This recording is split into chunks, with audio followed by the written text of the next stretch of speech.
Aurélie, aujourd'hui on se retrouve pour notre book haul des 2 mois précédents. Comme vous pouvez le voir, il n'y a pas Mélie, mais en fait on a failli ne pas faire cette vidéo book haul puisque toutes les deux on lit moins en ce moment et on achète moins aussi. Moi je vais nettement plus à la médiathèque, je lis plus de livres d'occasion, des livres qui traînent dans ma bibliothèque. Et Mélie a acheté tellement de livres au cours de ces 6 derniers mois qu'elle a énormément de lectures à faire et pas forcément de nouveaux livres à acheter. Elle a acheté qu'un seul livre ces 2 derniers mois.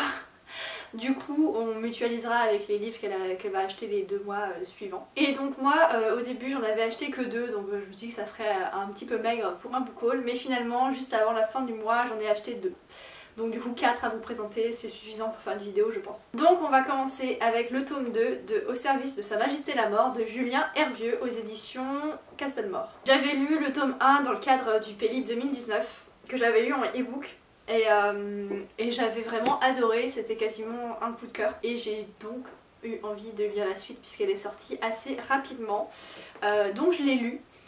Et je suis assez déçue. On est censé passer par Venise et en fait on y passe vraiment très rapidement, on découvre pas du tout la ville, on découvre pas du tout l'Italie, rien du tout. C'est un des points qui m'a déçue.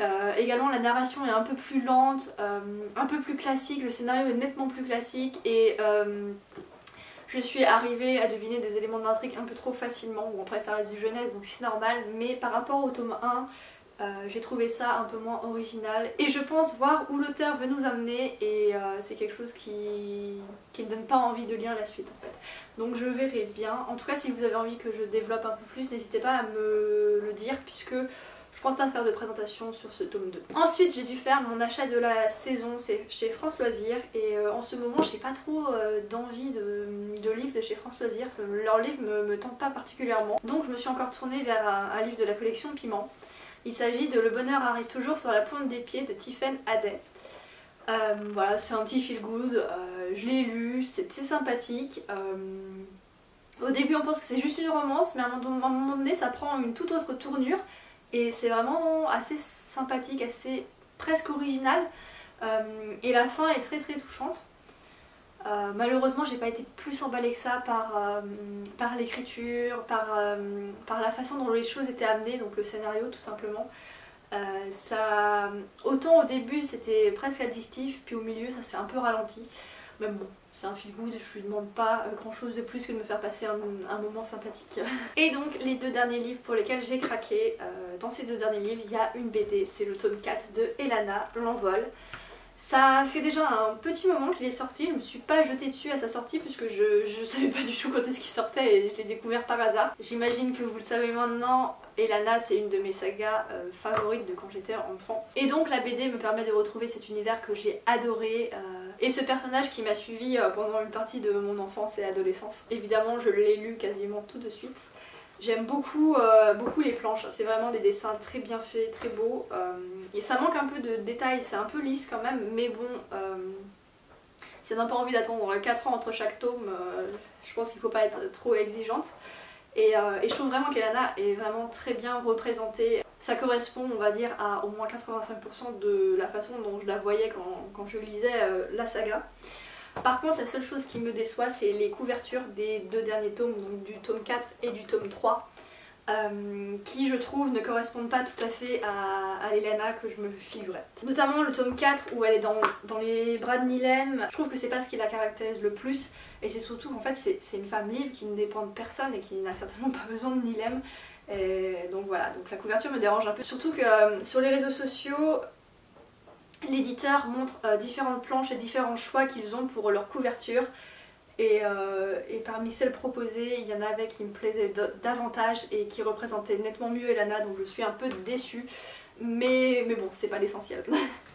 Pareil pour le tome 3 où il y avait des propositions mais magnifiques avec une Elana féroce, sauvage et super belle. Et là elle a juste l'air effrayée alors que concrètement pour moi la peur n'est pas un élément caractéristique de Elana, au contraire. Et pour finir j'ai pas pu m'empêcher d'acheter le dernier Aurélie Wallenstein.